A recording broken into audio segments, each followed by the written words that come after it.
السلام علیکم ورحمۃ اللہ وبرکاتہ۔ مکہ مکرمہ کی گلیوں میں خاموشی پھیلی ہوئی تھی۔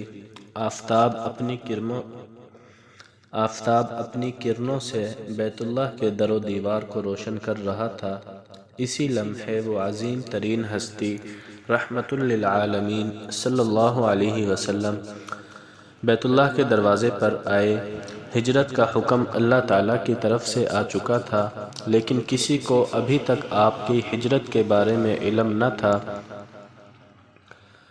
اس لیے آپ صلی اللہ علیہ وسلم کے دل میں یہ تڑپ تھی کہ جانے سے پہلے اپنے رب کے گھر میں 2 رکعت ادا کر لوں، مگر چابی تھی عثمان بن طلحہ شیبی کے پاس، جو اس وقت قریش کی حکومت میں تھا۔ نبی اکرم صلی اللہ علیہ وسلم نے عثمان بن طلحہ سے نرمی سے فرمایا، اے عثمان، دروازہ کھول دو، میں صرف 2 رکعت پڑھنا چاہتا ہوں۔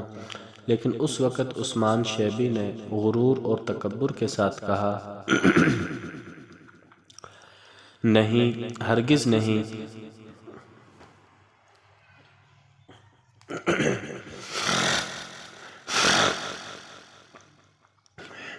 یہ تمہاری حکومت نہیں، بیت اللہ تمہارے لیے نہیں کھلے گا، مکہ ہمارا ہے اور اس میں ہماری ہی بادشاہی چلتی ہے۔ سبحان اللہ۔ آپ صلی اللہ علیہ وسلم نے نہ تو غصہ کیا اور نہ کوئی بد دعا دی، بلکہ آپ علیہ السلام نے مسکراتے ہوئے یا شاید کچھ سنجیدہ انداز میں کہا، اے عثمان، اس وقت کو سوچو کہ اس وقت تمہارا کیا حال ہوگا جب میں اس جگہ پر کھڑا ہوں گا جہاں تم کھڑے ہو، اور تم وہاں پر کھڑے ہوگے جہاں آج میں کھڑا ہوا ہوں۔ یعنی ایک دن ایسا بھی آئے گا کہ بیت اللہ کی چابی پر میرا قبضہ ہوگا۔ مگر عثمان شیبی نے اسے بے بنیاد خیالات سمجھا اور کہنے لگا کہ یہ سب شیخ چلی کی باتیں ہیں، ایسا کبھی نہیں ہو سکتا۔ علامہ ابن سعد رحمۃ اللہ علیہ نے طبقات میں عثمان بن طلحہ رضی اللہ تعالیٰ عنہ کا بیان نقل کیا ہے کہ ہم خانہ کعبہ کا دروازہ ہفتے میں صرف سوموار اور جمعرات والے دن کھولا کرتے تھے۔ ایک دن رسول اللہ صلی اللہ علیہ وسلم بیت اللہ میں داخل ہونے لگے تو میں نے دروازہ بند کر دیا اور آپ کو کچھ نازیبا الفاظ کہہ دیے۔ آپ صلی اللہ علیہ وسلم نے میری اس حرکت کو برداشت کیا اور فرمایا، اے عثمان، ایک دن آئے گا تو دیکھے گا کہ یہ چابی میرے ہاتھ میں ہوگی، میں جسے چاہوں گا دے دوں گا۔ میں نے کہا، یہ تب ہوگا جب قریش ہلاک ہو جائیں گے، تو آپ علیہ السلام نے فرمایا کہ نہیں، بلکہ اس دن قریش زندہ ہوں گے اور عزت پا جائیں گے۔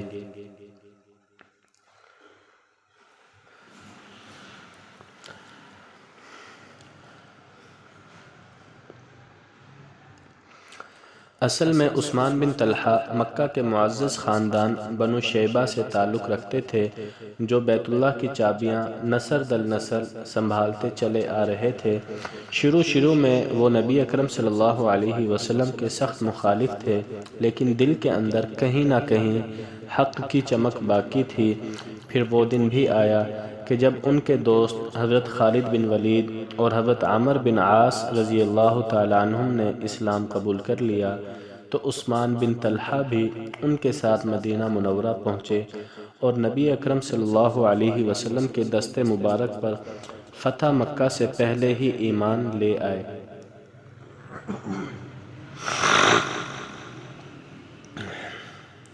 چنانچہ وقت گزرتا رہا، آپ علیہ السلام نے ہجرت فرمائی، غزوہ بدر، احد، خندق کی آندھیاں چلی، دن بدن مسلمانوں کی تعداد بڑھتی چلی گئی، اسلام پھیلتا رہا، بالآخر فتح مکہ کا دن بھی آ گیا۔ رسول اکرم صلی اللہ علیہ وسلم 10,000 جاں-نثاروں کے لشکر میں مکہ مکرمہ میں داخل ہو چکے تھے، اور آپ صلی اللہ علیہ وسلم کی زبان مبارک پر یہ الفاظ تھے، الیوم یوم المرحمہ، آج تو رحم کا دن ہے، لا تثریب علیکم اليوم، آج تم میں سے کسی کو کوئی سزا نہیں دی جائے گی۔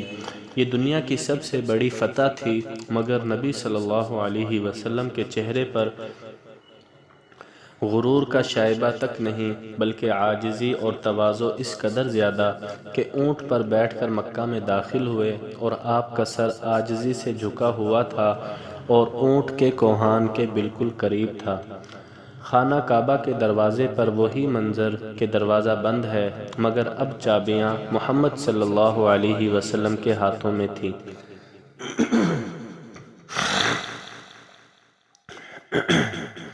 آپ صلی اللہ علیہ وسلم نے بیت اللہ کا دروازہ کھلوایا، بیت اللہ میں داخل ہو گئے، نوافل ادا کیے۔ اس کے بعد جب آپ باہر تشریف لائے تو لوگوں کے چہرے احترام سے جگمگا رہے تھے۔ اسی وقت اللہ تعالیٰ کی طرف سے وحی نازل ہوئی، ان اللہ یأمرکم ان تؤدوا الامانات الی اہلہا۔ اللہ تعالیٰ تمہیں حکم دیتا ہے کہ تم امانتیں ان کے اہل کے سپرد کر دو۔ اس آیت کی شان نزول میں مروی ہے کہ جب رسول اللہ صلی اللہ علیہ وسلم نے مکہ مکرمہ فتح کیا اور اطمینان کے ساتھ بیت اللہ شریف میں آئے تو اپنی اونٹنی پر سوار ہو کر طواف کیا، حجر اسود کو اپنی لکڑی سے چھوتے تھے۔ اس کے بعد عثمان بن طلحہ رضی اللہ تعالیٰ عنہ کو، جو بیت اللہ کی کنجی بردار تھے، بلایا اور ان سے بیت اللہ کی چابی طلب کی۔ انہوں نے چابی جیسے ہی دینا چاہی، اتنے میں حضرت عباس رضی اللہ تعالیٰ عنہ بولنے لگے، یا رسول اللہ، اب یہ چابی آپ مجھے دے دیں تاکہ میرے گھرانے میں زمزم کا پانی پلانا اور بیت اللہ کی چابی رکھنا دونوں باتیں جمع ہو جائیں۔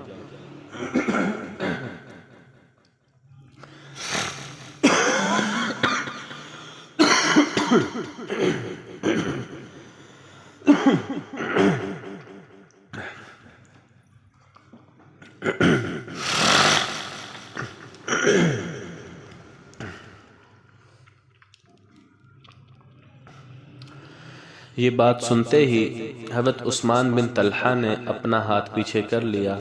نبی صلی اللہ علیہ وسلم نے دوبارہ ان سے چابی طلب کی تو پھر وہی واقعہ ہوا۔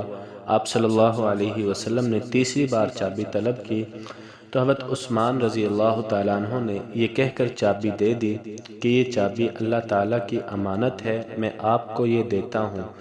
نبی اکرم صلی اللہ علیہ وسلم نے بیت اللہ کا دروازہ کھولا، اندر گئے اور وہاں پر جتنے بت رکھے ہوئے تھے اور جتنی تصویریں تھیں سب کو توڑ پھوڑ کر باہر پھینک دیا۔ حضرت ابراہیم علیہ السلام کا بت بھی تھا جس کے ہاتھ میں فال کے تیر تھے۔ آپ صلی اللہ علیہ وسلم نے فرمایا، اللہ تعالیٰ ان مشرکین کو غارت کرے، بھلا خلیل اللہ کو ان تیروں سے کیا واسطہ۔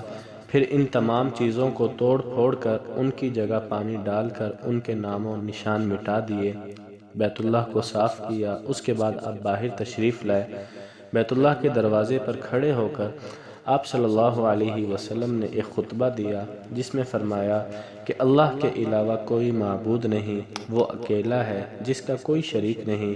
اس نے اپنے وعدے کو سچا کیا، اپنے بندے کی مدد کی اور لشکروں کو اسی اکیلے نے شکست دی۔ پھر آپ علیہ السلام نے ایک لمبا خطبہ دیا جس میں یہ بھی فرمایا کہ جاہلیت کے تمام جھگڑے اب میرے پاؤں تلے کچل دیے گئے ہیں، خواہ وہ مالی ہوں یا جانی۔ بیت اللہ کی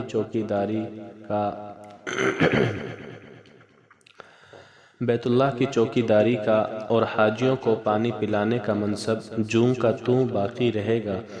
اس خطبے کو پورا کر کے آپ صلی اللہ علیہ وسلم بیٹھے ہی تھے کہ حضرت علی رضی اللہ تعالیٰ عنہ آگے بڑھے اور عرض کرنے لگے، یا رسول اللہ، یہ چابی آپ مجھے عنایت فرما دیں تاکہ بیت اللہ کی چوکی داری کا اور حاجیوں کو زمزم پلانے کا منصب دونوں ہمارے خاندان میں اکٹھے ہو جائیں۔ لیکن آپ صلی اللہ علیہ وسلم نے چابی حضرت علی کو نہیں دی۔ مقام ابراہیم کو بیت اللہ کے اندر سے نکال کر آپ نے کعبہ کی دیوار سے ملا کر رکھ دیا اور لوگوں سے کہہ دیا کہ تمہارا قبلہ یہی ہے۔ پھر آپ صلی اللہ علیہ وسلم طواف میں مشغول ہو گئے۔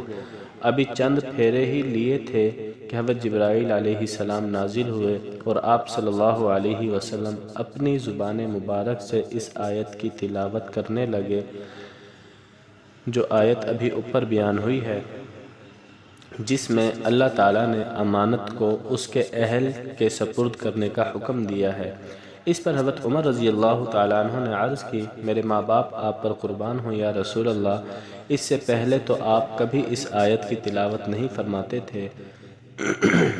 اس کے بعد آپ صلی اللہ علیہ وسلم نے فرمایا کہ عثمان بن طلحہ کو بلاؤ۔ چنانچہ وہ کانپتا ہوا حاضر ہوا۔ آپ صلی اللہ علیہ وسلم نے نرمی سے پوچھا، اے عثمان، تمہیں یاد ہے جب تم نے مجھے بیت اللہ میں نماز پڑھنے سے روکا تھا تو ان کی آنکھوں سے آنسو بہنے لگے۔ وہ کہنے لگے، ہاں مجھے یاد ہے یا رسول اللہ۔ پھر آپ علیہ السلام نے یہ بھی فرمایا کہ میں نے تمہیں یہ بھی کہا تھا کہ ایک دن ایسا بھی آئے گا کہ یہ مقام بدل جائے گا کہ میں تمہاری جگہ پر ہوں گا اور تم میری جگہ پر ہوگے۔ تو عثمان بن طلحہ کہنے لگے، ہاں مجھے یہ بات بھی یاد ہے۔ تو آپ صلی اللہ علیہ وسلم نے فرمایا کہ آج وہ دن آ گیا ہے، اے عثمان بتاؤ اب تمہارا کیا کرنا چاہیے؟ تو وہ لرزتے ہوئے لبوں سے بولا، میں ایک کریم پیغمبر اور ایک کریم بھائی کے سامنے کھڑا ہوں۔ تو اس وقت رحمت دو عالم صلی اللہ علیہ وسلم نے کیا ارشاد فرمایا؟ آپ نے نہ صرف عثمان بن طلحہ کو معاف کیا بلکہ اس کی عزت کو مزید بلند کیا۔ آپ صلی اللہ علیہ وسلم نے چابیاں اس کے ہاتھ میں رکھ دی اور اونچی آواز میں اعلان فرما دیا کہ تمہارے خاندان کو یہ ذمہ داری نسلاً بعد نسل قیامت تک دی جاتی ہے۔ اب یہ چابی قیامت تک تمہارے ہی خاندان میں رہے گی۔ یہ وہی عثمان تھے جس نے کبھی 2 رکعت کی اجازت نہ دی تھی، آج اسی کنجی کا وارث بن کر تاریخ میں ابدی جگہ پا گئے۔ آج بھی جب خانہ کعبہ کا دروازہ کھولا جاتا ہے تو وہی بنو شیبہ خاندان میں سے کوئی شخص چابی لاتا ہے اور وہی دروازہ کھولتا ہے۔ سبحان اللہ! یہ واقعہ ظلم و زیادتی کے بدلے احسان، تکبر کے بدلے عطا اور امتحان کے بدلے فضل کا ثبوت بن کر باقی رہ گیا، اور یہ واقعہ آپ صلی اللہ علیہ وسلم کے اعلیٰ اخلاق کی عملی مثال ہے۔ آپ صلی اللہ علیہ وسلم کے اخلاق تو وہ سمندر ہیں جس کی گہرائی کو آج تک کوئی ناپ ہی نہ سکا۔ آپ اس واقعے سے کیا سبق حاصل کرتے ہیں؟ کمنٹ میں ضرور بتائیں۔ اگر آپ کو ایسے واقعات پسند ہیں تو ہمارے چینل کو جلدی